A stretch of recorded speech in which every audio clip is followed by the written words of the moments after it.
One of the most interesting periods in ancient history to me, and a topic that is probably trending right now, is the fall of the Roman Republic. So today we're really going to dial in on that special place and time in ancient Rome with several book recommendations, attacking it from multiple viewpoints and angles. If you've read any of these or have thoughts on them, or if you think I missed some that could be included here, I would also love to discuss that in the comments. Now, one thing I do want to address up top is that no, as we work through this and I talk about some of the issues facing the Roman Republic, you are not crazy for thinking, damn, that sure sounds like America right now. I get it. If you Google follow the Roman Republic or even Roman Empire and add America to the search, you're going to see countless think pieces on it. And to a certain degree, I see some of the connections.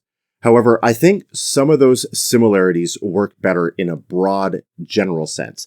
And the tighter that we zoom in, we realize how, or at least I realize, how much surrounding context there is to consider. And that's where the connective tissue starts to fray. Again, for me anyway. I know there are people that are smarter than me that would argue against that. And again, at a base level, I certainly understand because, as Mark Twain said, history does not repeat itself, but it often rhymes.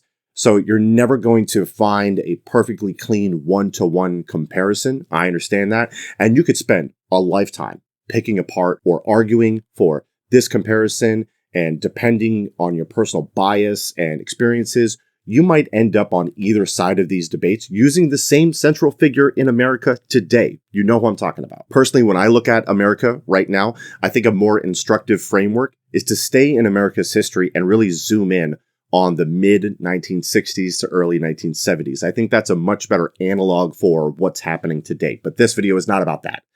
Maybe we'll do that another day. So with that said, I do still find value in unpacking everything that led to the decaying of the Roman Republic. And on top of that, there are so many fascinating figures and movements and theories at the core of these events that even if I wasn't looking for modern day equivalents, I would still be hooked on the subject. Also, if you're part of my bindery community at the Sicko or Mega Sicko tier, and you're seeing this early because I did an early access release of this, and even if you're not seeing it early, I appreciate the hell out of you. Thank you for making this community so amazing. By the way, since we're talking about ancient Rome, I'd be stupid not to remind you that the group trip to Italy that I'm taking with my community, and yes, you are invited to join us. We're going to Rome and Florence in November. There's a full itinerary that includes visiting historical landmarks, wine tasting, bookshop hunts, and more. There's a link in the description in my bio that will provide you with more details if you're interested. I have never been to Rome before. This is going to be such an incredible experience, and I'd love to get you in on the action before all the spots are booked. Anyway, disclaimers and calls to action done and dusted. Let's officially kick off this video. Now, the traditional date for the fall of the Roman Republic is 27 BCE. This is when Octavian essentially seized power and brick by brick starts to form the new look Roman Empire. But the origins of this go much further back.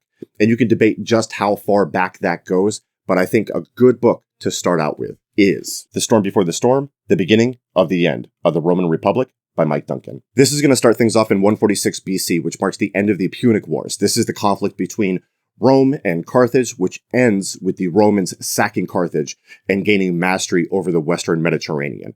Rome's most dangerous external enemy is taken off the board, and this is where we start to focus inward as the Republic begins to show cracks. And there are major internal problems in Rome that just snowballed over time. We're talking factionalism, corruption, election rigging, political assassination, mob rule, a broken tax system, an ever-widening economic inequality.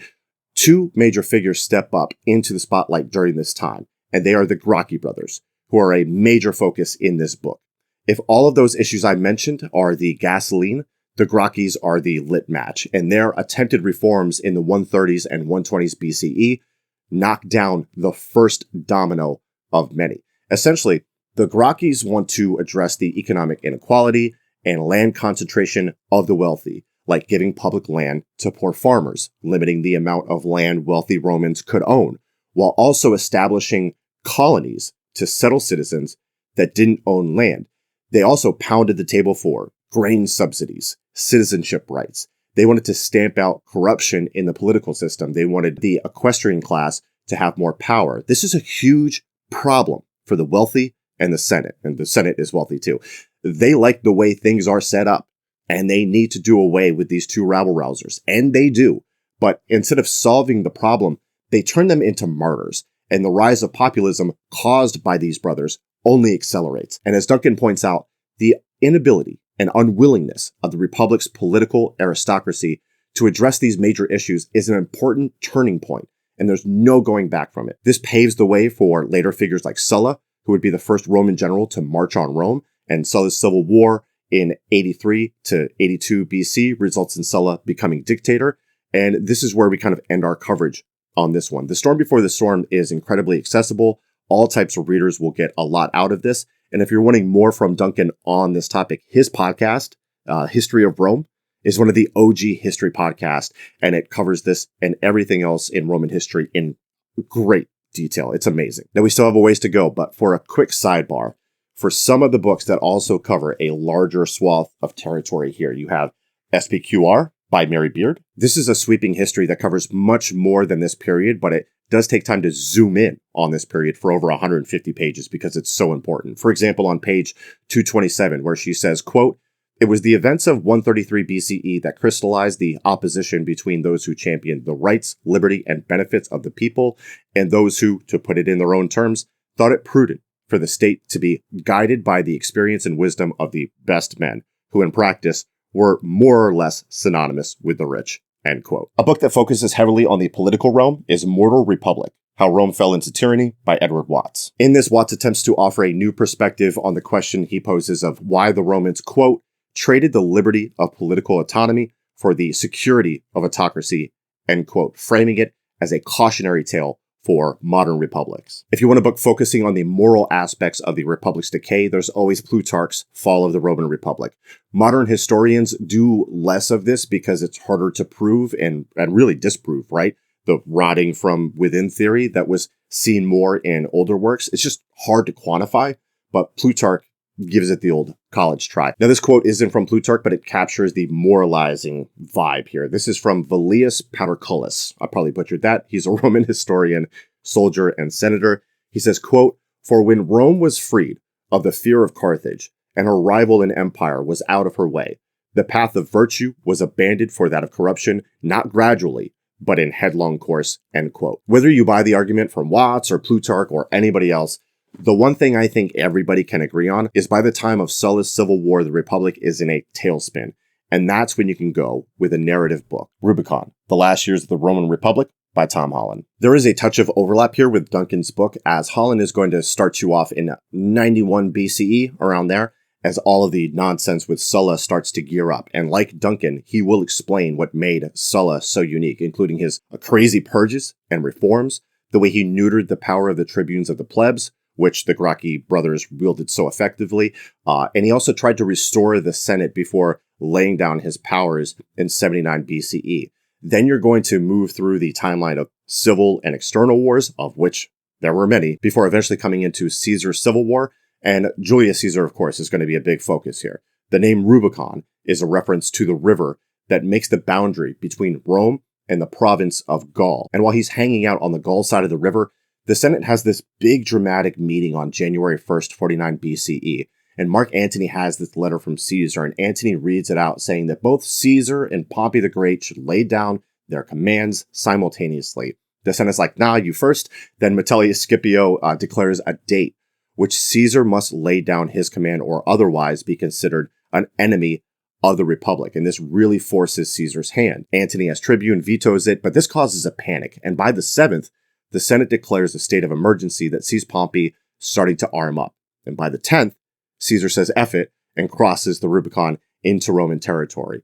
Crossing the Rubicon has become an idiom that means you've reached the point of no return. And that's exactly what it was for the Romans at this point. And you've got another civil war on your hands with Caesar on one side and Pompey the Great on the other. I'm going to pause this story there. I think we all know how it goes in a general sense, at least. And I want to zoom in on some key figures here. If you're wanting a comprehensive biography on Julius Caesar, an all-timer for me is Caesar by Adrian Goldsworthy. This puppy is thick and exhaustive. Goldsworthy is a good man and thorough. I would recommend this because you really get to explore the complexities and contradictions of Caesar here at such a deep and nuanced level. Now, you can also go straight from the horse's mouth, because thankfully Caesar wrote about his exploits. So you can go with something like the landmark Julius Caesar, which has its complete works on the Gallic War, the Civil War, the Alexandrian War, and the Spanish War. Dude was in a lot of wars. I actually still need to read this cover to cover, as I've only read his treatment on the Gallic and Civil Wars, but this is loaded with maps and notes. It's very cool. Another thing I'm grateful for is that we have the statesman Cicero's letters, and he plays an important role through this period. Like, he's really in the thick of the drama, probably because he's always inserting himself into it, but regardless, this is another that you can drink straight from the hose with a collection of letters, or you can go with something that will boil it down for you. And for that, I would definitely recommend Cicero, The Life and Times of Rome's Greatest Politician by Anthony Everett. I always have a lot to say about Cicero, but I don't want to bog down here, so instead I will direct you to an interview I did with ancient Roman historian Emma Southern. She's amazing, where we pretty much start out on a big, fun Cicero rant. Let's yada yada here and get to the transition from the Republic to Empire. The final piece in this is the War of Actium. This is the final round of civil wars that pits a young Octavian against the experienced Mark Antony. Throw in a dash of Cleopatra, and you've got yourself quite a story. And that story is one that is told in The War That Made the Roman Empire, Antony, Cleopatra, and Octavian at Actium by Barry Strauss. The setup here is that after Caesar's assassination, Mark Antony and Caesar's heir, Octavian, who would become Augustus, were two of the most powerful figures in Rome, the two most powerful figures in Rome. Antony falls in love with Cleopatra, the ruler of Egypt, and together they eventually challenge Octavian. This led to the dramatic Battle of Actium in 31 BCE. It's a massive naval engagement involving nearly 200,000 men in total, and this battle had huge implications for the empire. Anyway, Strauss's books are always well written and to the point. This should give you what you need for this clash. Now, there's still this debate over if this fall or transition or transformation was a negative or positive thing. This reference might seem out of place, but when I did my review for the Akira manga, I talked about how Katsuhiro Otomo referenced the idea of this like restoration through destruction, which is a very Japanese-specific cultural idea. And Ronald Syme makes this argument in The Roman Revolution. In this, Syme paints Octavian, aka Augustus, as a revolutionary, a figure that was needed to tear things down and restore order to a political structure that could no longer rule effectively. He also argues that this was not a sudden thing. This was a gradual process that Augustus skillfully crafted through several crafty manipulations, exploiting the weak Senate while also maintaining the facade of their power. And in the end, he thinks Rome was better off for it. To that point, Rome did enter what many consider a 200-year golden age known as the Pax Romana. Pax Romana? Pax Romana, where the new Roman Empire experienced economic prosperity due to a revival in trade and infrastructure, cultural advancement, political stability after a century of destructive civil wars, military reform in the way of establishing a standing army, tax reforms that provided incentives for making babies, and the expansion of territory, among other factors. Authors like Tom Holland and Adrian Goldsworthy have tackled this subject, like in this book from Goldsworthy, entitled Pax Romana, and they provide some counter-arguments to just how golden this age was, because yes, it was known for all of these positive things, but to achieve it, Rome had to be pretty brutal with its diplomatic pressure, military violence, and oppression. So what was a bounty for some meant suffering for others. Now, Goldsworthy still says that, quote, Roman peace does appear to have been a reality, for rebellions and large-scale violence were extremely rare. Even critics of empires must concede this about Rome, end quote.